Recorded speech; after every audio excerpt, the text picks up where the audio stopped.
Hello, Sean from AED here. Today we're going to go over using Live Link Gen2 and setting up a data log.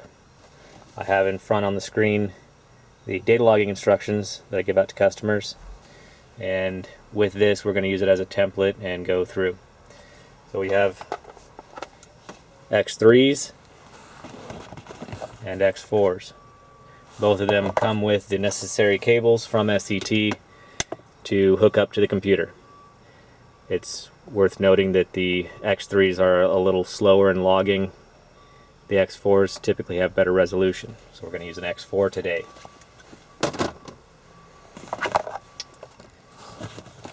SCT includes the OBD2 cable to hook up to the vehicle. You plug it into the top of the X-Cal. Plug this into the vehicle. The key does not have to be in the on position at the moment. We're going to hook everything up first. They give us this little adapter cable for the USB, and you plug it into your computer.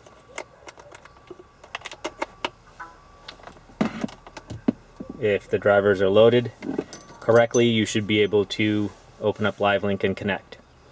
If you cannot connect, you'll want to call SCT Tech Support, as it's likely a driver issue and they can take care of it very quickly.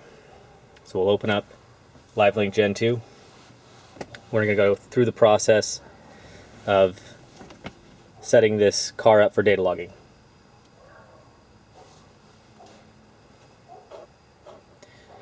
You have a menu here with a bunch of different options. In this case, I want to data log a vehicle. It's going to tell you to connect the X-Cal to the device. We've already done that. And to the vehicle. We've already done that. Turn the key on. Check communication. This is going to check to make sure we can communicate. At this point, if you cannot communicate with the vehicle, you will call SCT Tech. We can communicate. It's going to tell us the firmware version of our X4, the serial number, and we can just click vehicle info. We don't have to do anything on this screen normally. We'll just select items. Should be all defaulted. Right now the computer software is going to validate all the parameters that we can data log with this vehicle. This happens to be a 2014 EcoBoost, or Explorer, excuse me, non-EcoBoost. It's going to validate the generic PIDs, the DMRs, and all the other parameters that we can data log with this vehicle using Live Link. They are going to be different from vehicle to vehicle. Sometimes configuration files that you may create may not work for a different vehicle. That's why I don't send out configuration files. All the PIDs need to be validated. Right here we have a total item count of 229 parameters that we can data log. That's actually a very low amount, but it should still be enough to get everything that we need to get logged for data logging purposes. So we have alternator and analog. Analog would be if you had an alternate input that you wanted to specify yourself, such as a wideband. Normally not necessary. Alternator, don't need to. Diagnostic, don't need anything in this category. Diesel, don't need anything in this category. Drive-by-wire, you can, if you wish, log the pedal, but I normally don't require it. Some tuners might. Environment, this is where you're going to find the temperature. So, and other inputs like barometric pressure. Engine coolant, if we want to data log coolant, we have a couple of them. You're going to want to look at the description to see what they are. So, for instance, this engine coolant temperature in Fahrenheit, FMEM, this is a raw sensor. We don't want that. We would choose engine coolant in this case, so be aware that not only are you going to want to look at the actual item name, you're going to want to look at the description to verify that that's what you're looking to log. Normally I have air intake temp, and it's not actually necessary unless we're doing, I put it on there for E85 vehicles as I'm change fueling based off of the air temp to compensate for the ethanol. We can go ahead and choose it. If it doesn't work, it doesn't work. It's not really that big of a deal. I have most of the stuff done. You see that these we have air intake temperature in Celsius, we have the volts. We definitely don't care about the volts, and we have another one in Celsius. We have a PID, and that one says OBD. One will likely work, the other may or may not. You want to limit the items that you're going to choose, simply because the resolution rate does drop and the screens are only so big. We can't log everything. Let's go back over. So we have air intake temp sensor that I want logged, LAMSI, long-term fuel trims, measured air fuel, short-term fuel trims, MAF frequency, pounds per minute, RPM, load as a fraction, knock, spark, spark V2, actual throttle angle, cam timing, bank 1 intake, bank 1 exhaust. You could do bank 2 if you wish. All I want is one of the intakes and one of the exhausts. Mile per hour and torque converter speed ratio. That's if you have an automatic. Go back over here. Exhaust temps. Nothing in exhaust temps. Fuel. This is where we're going to find the bulk of our fueling. Here's long-term fuel trims in percentage. I don't care about percentage. You can do percentage if you wish. Don't just do one or the other. Don't do percentage and the actual trims themselves. The trims do show percentage. I don't need them converted.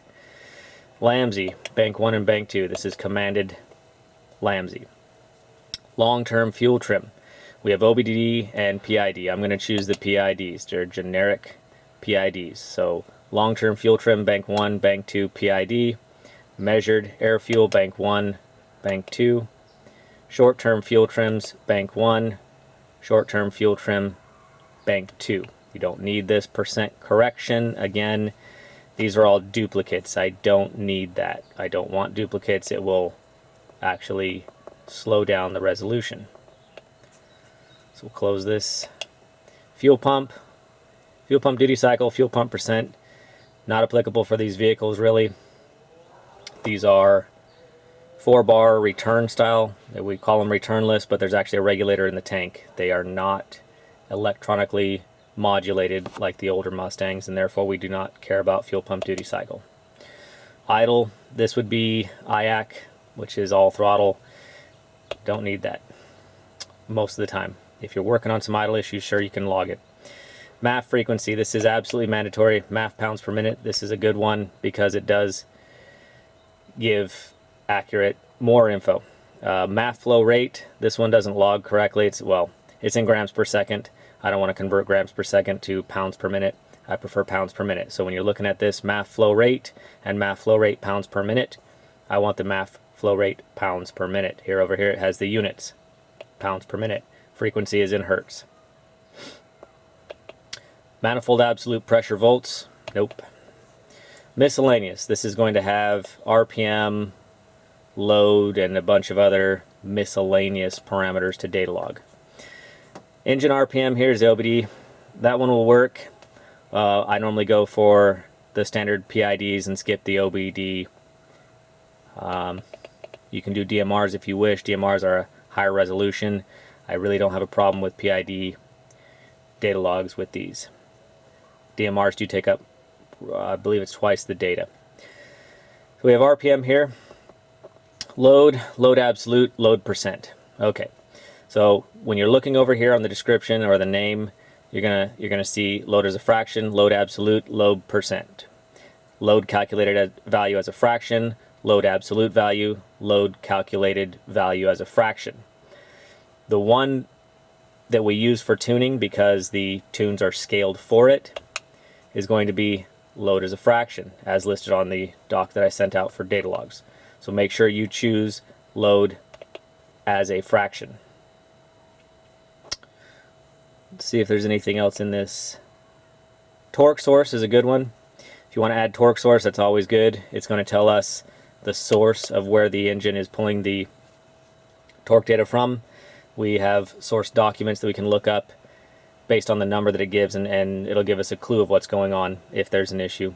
Normally it's not necessary. We have these refined. However, if we're doing an oddball car, something weird is going on, torque source is always valuable. Vehicle speed. We have vehicle speed in kilometers and in mile per hour. Obviously make sure that you pick the correct one. This is valuable if we're looking at tire spin and other data with regards to the automatic shifting. O2 sensor. You would think that this is where we'd find our fuel data. This is not where we find the fuel data. We actually don't need anything here from the O2 sensor section. OBD2 data section. Nothing here we really need. Spark. This is where you're going to find knock sensor, Spark Advance V2. The reason we do Spark Advance and V2 is that the Coyotes and the Copperhead ECUs in general have the ability to run different spark on every single cylinder. The Spark Advance and Spark Advance V2 will give us an idea of the high and low of the engine running in general. You can then create a hysteresis in Live Link over here. Where is it? Yeah.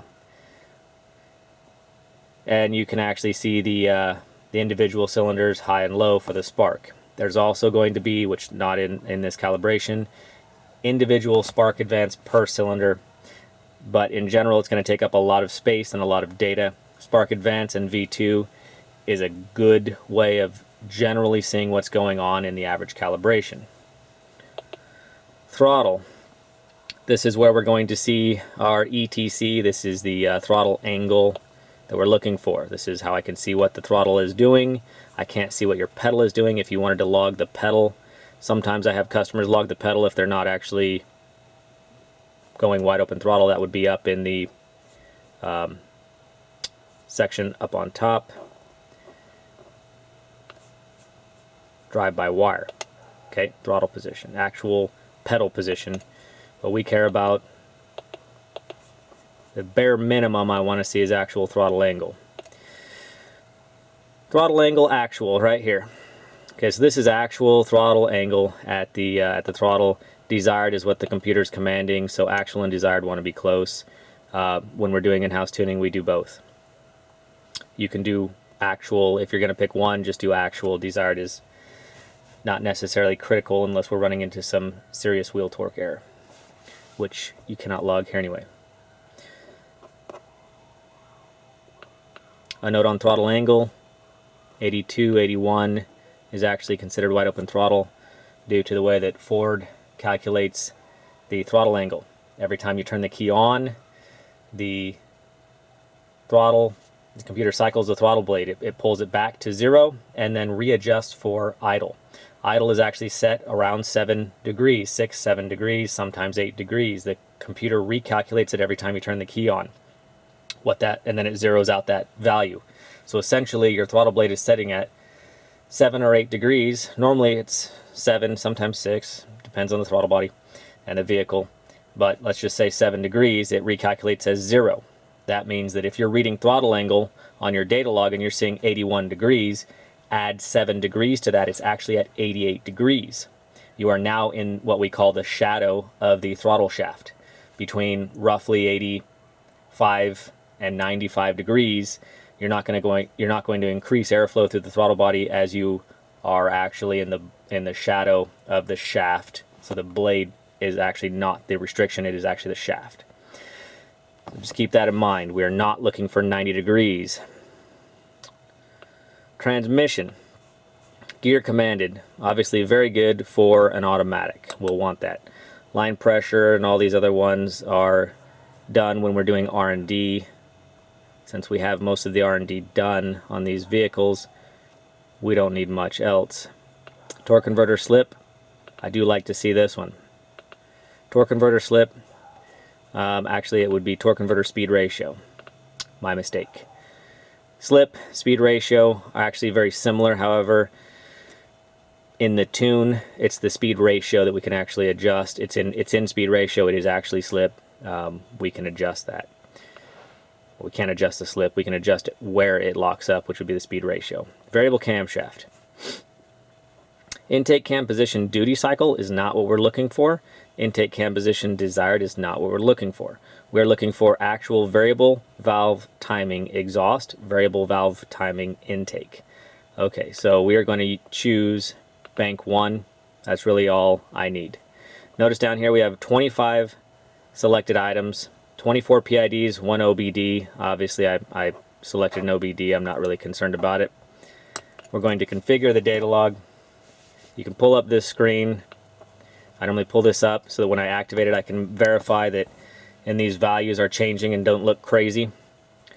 Save the configuration. I'm going to save this configuration so that I do not have to choose the parameters again. I'm going to put it on my desktop and we'll just save it as Explorer, since that's what we're actually data logging here today. The key's in the on position. We can actually start data logging. You can turn on the vehicle. When we do data logs, we do want qualified data logs, which means fully warmed up vehicle. I do not want to see a cold start unless we're working on a cold start issue. I want warmed up engine data logs, fully warmed up. We want to make sure we're in the correct fueling tables, spark tables, everything is correct, just like you'd be driving around normally. In this case, I'm going to go ahead and start. Notice down here we're at 96% and it says please wait. It has not started. Now it just started actually recording. So if you look, we're actually recording. Gear commanded 1, the engine's not even running. Air intake temp in Celsius, looks like both of them are working correctly. NOx sensor is reading 0. LAMZ is commanded 1. Load is 0. We don't have the engine on. Long-term fuel trim's 0.99. MAF frequency is actually reading. There's no airflow going through the engine. Obviously the RPMs are 0. Measured air fuel 0. Short-term fuel trims 1. Spark advance base on Fords is going to be 10, so that's what they will read base. And I want you to look at this. Throttle angle actual. We do not have the vehicle on. It is at 7.5 degrees. So when we command 81, it's going to recalculate this. So this is fine. We have throttle angle desired, torque converter, speed ratio, variable cams are not doing anything, and mile per hour is not doing anything. I'll go ahead and start the vehicle, and you will see these values change.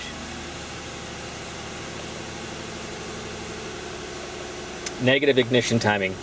It's actually quite normal, and that's why these vehicles are loud. Along with the variable cam timing, you'll see a lot of intake. This is for emissions reduction and actually let off the catalysts. Spark advance will slowly come up where we'd normally see it.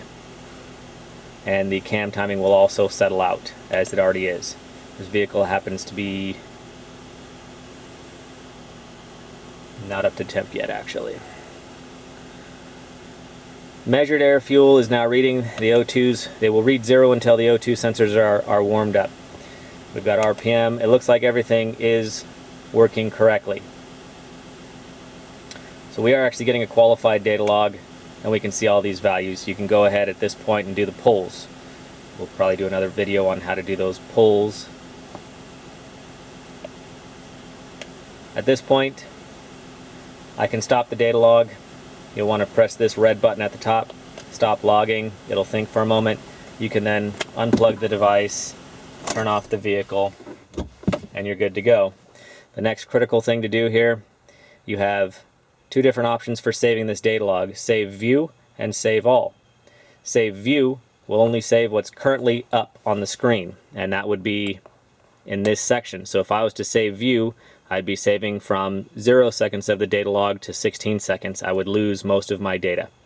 We're going to do save all, and I will save it as whatever I want. In this case, I'll just do a generic data log 1. Now we can close out the software. Don't need this. We have a data log sitting here. This is what we're looking for. You can do your data logs, save them, and now we'll go through one. You can actually, let's plug this back in and show you what happens when how to pull up a saved configuration while we are here. I'll go ahead and open up Live Link Gen2 again. This streamlines the process for the second data logs. In fact, Live Link will remember the vehicle that you've just logged, and it won't take as long to actually set up the log anyway. Okay, so I want to data log the vehicle again. Yes, it's plugged into the vehicle, key on, check communication.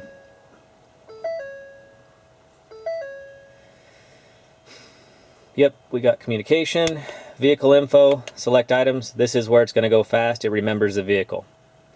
Should be 229, instantly popped up. Now that we're at this screen, we do not have to check all of these parameters that we did before. We have a configuration file stored. We saved it. Load configuration file. Merge items? Yes. If you clicked on anything in here extra, you would merge the configuration file with what you've clicked. We're going to choose this configuration. Now if you look, everything that we picked before, already there. You can start your data log. It's much faster the second time. Alright, that concludes how to use Live Link for data logging Copperhead.